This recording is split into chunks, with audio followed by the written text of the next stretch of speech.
شما چی می‌خواید؟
خانم حراج 290 دارم.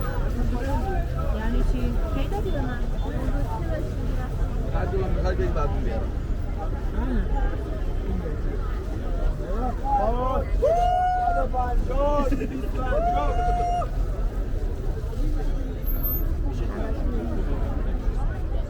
خدا بیان یاد شد از 150 تا 250 قدری بهتره. خودم دارم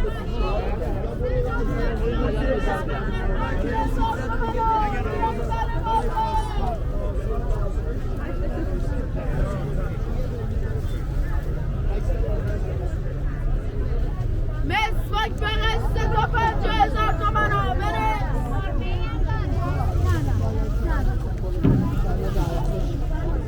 بریم خیلی خوشگل. آره دست در خانم بیا برس رو میز ببر، بیا برس رو میز ببر. حراجه سایز بزرگ خانم بیا رو میز حراجه، بیا شما رو چی میز می‌خواید؟ ببر حراجه زیتون بیا. نخواستی؟ چرا؟ سرمه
پول پی وای وای وای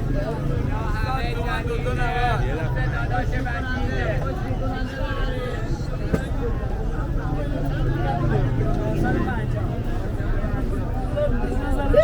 شیمیایی باشه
چقدر خوشگله اینجا با شلوار جین کارا ها نه